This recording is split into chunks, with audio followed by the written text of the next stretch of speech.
Jombang cerah ceria, dan alhamdulillah masih bisa jalan, diberi takdir untuk jalan dan berbelanja. Itulah ketetapan buat saya hari ini. Rencana itu saya berencana mau jalan pagi tiap hari. Itu ketetapan buat saya, tetapi belum tentu rencana itu yang kita rencanakan itu terjadi 100%. Terjadi menurut kemauan kita. Karena apa yang kita rencanakan itu sudah di dalam perencanaan Allah semua. Sudah di dalam ketetapannya sejak kita masih dalam kandungan. Jadi kita tinggal melaksanakan, walaupun hari ini saya ucapkan saya mau jalan pagi setiap hari. Tapi kalau Allah menghendaki lain, ya tidak terjadi jalannya, yang lain yang terjadi. Itu. Oke. Itulah hari ini. Ini dia intinya. Salam kejujuran. Mari kita mulai membiasakan dalam kehidupan kita sehari-hari berbuat dan berkata jujur dalam kehidupan. Kita mulai dari diri kita sendiri, keluarga, kita kembangkan ke seluruh Indonesia, dan kita kumandangkan ke seluruh dunia agar tercapai kehidupan aman sentosa, makmur mulia di dunia dan di akhirat. Nah, ini di Jombang.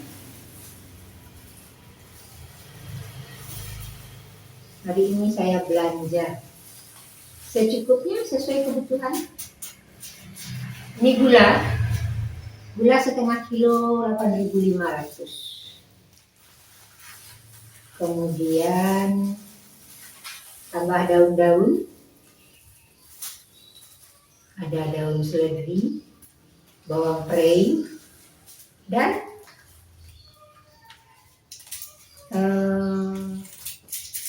bumbu kaldu penyedap rasa dan penyedap rasa itu 10.000.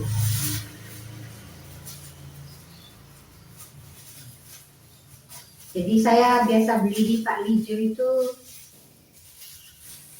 terserah yang jualan. Kalau saya merasa mahal saya nggak beli, karena kadang-kadang harga itu turun naik tak menentu.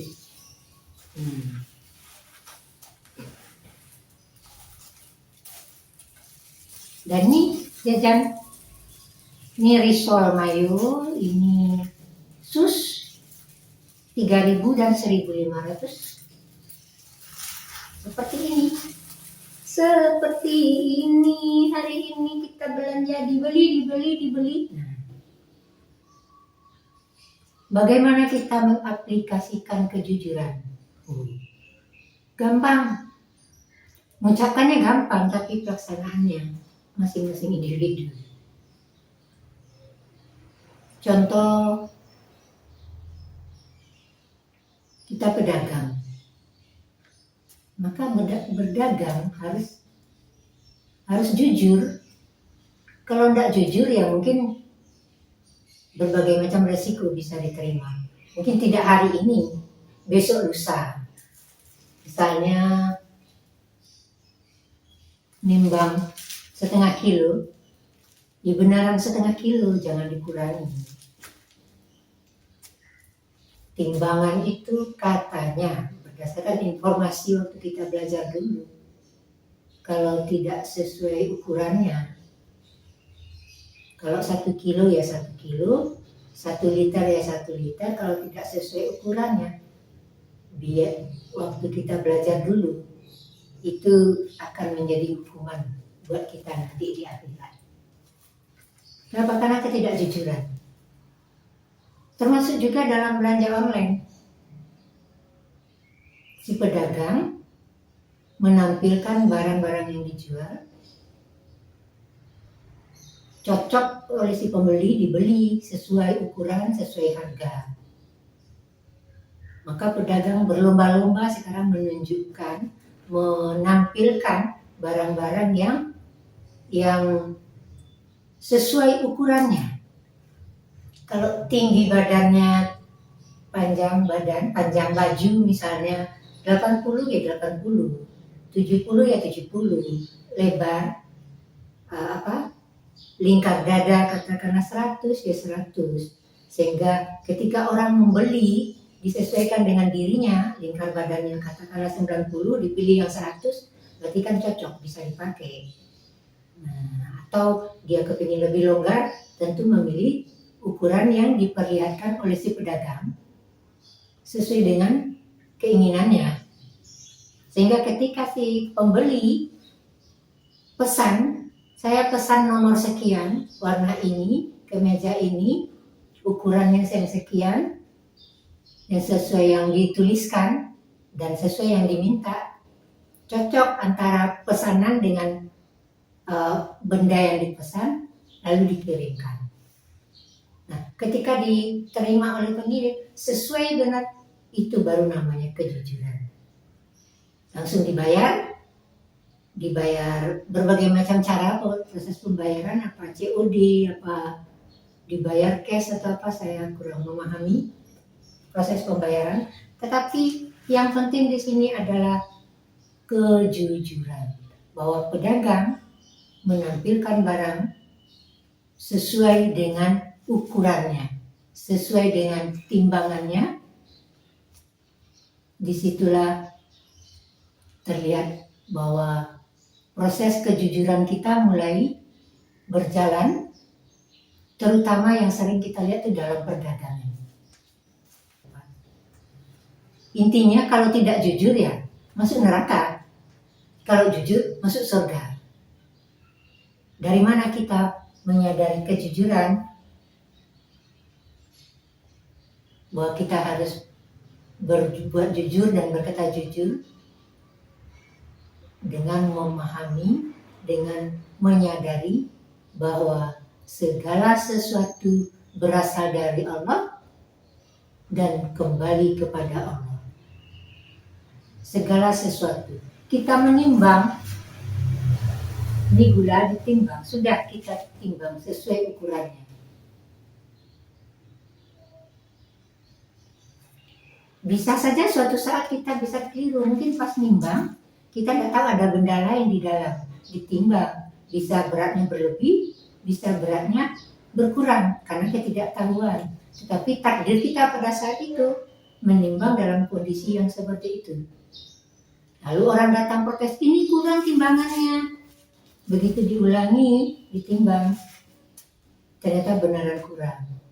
Berarti takdir kita saat itu, ketika kita menimbang ini, ada benda lain di sisi yang berbeda, sehingga membuat takarannya dan timbangannya itu tidak sesuai ukuran sebenarnya, malah kurang. Baru kita ketika pembeli datang menyampaikan, Pak ini kurang timbangannya, tidak sampai setengah kilo. Tadi saya timbang di sebelah, ternyata orang ini diulang lagi timbangnya. Oh iya, ya Allah, ternyata saya keliru, di sebelah sini ada benda lain. Minta maaf ya. Mengakui kalau keliru, tetapi dia menimbang keliru dan mengakui kekeliruannya, lalu mengganti dengan yang baru, itu sudah ditetapkan Allah semuanya. Bukan karena kebetulan dia menimbang keliru, bukan karena kebetulan dia meminta maaf, dan bukan karena kebetulan juga dia mengganti berat benda yang sesuai dengan ukurannya. Jadi segala sesuatu itu ada kausalitasnya. Dengan kondisi seperti itu menyadari kalau keliru, berarti suatu saat nanti kalau mau menimbang lagi diteliti ada benda lain nggak di sisi yang sebelahnya, sehingga membuat timbangan itu tidak sesuai ukuran. Nah, bisa lebih, bisa kurang. Begitu, salah satu bentuk kejujuran di dalam kehidupan sebagai seorang pedagang. Oke, dan semoga kita seluruh Indonesia, ya mulai dari diri sendiri, keluarga, dan kita kembangkan di seluruh Indonesia, bahwa bangsa Indonesia bisa berbuat dan berkata jujur. Seperti Nabi Yusuf, dia menampilkan informasi yang dia dapatkan bahwa 7 tahun panen raya dan setelah 7 tahun paceklik, berlomba-lomba.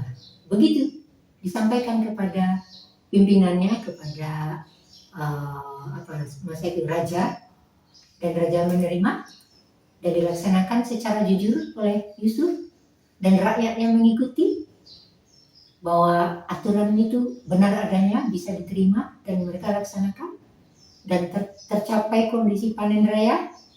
Kemudian masuk masa paceklik dan itu terjadi, mereka tidak kekurangan.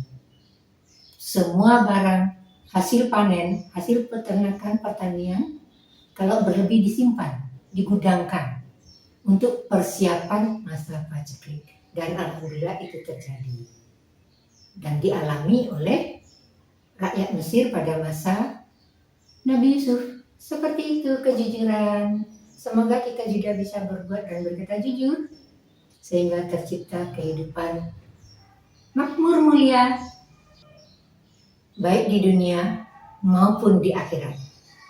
Satu syaratnya untuk manusia adalah tunduk dan patuh kepada Allah, sehingga menjadi hamba yang bisa berserah diri hanya kepada Allah. Dengan fondasi kejujuran yang kuat, dan kita tunduk patuh melaksanakan semua perintah Allah dan meninggalkan semua larangannya sekecil apapun, maka kita akan menjadi hamba yang nurut, yang tunduk dan patuh, dan tercapai penghambaan, totalitas pasrah, berserah diri hanya kepada Allah semata. Salam kejujuran.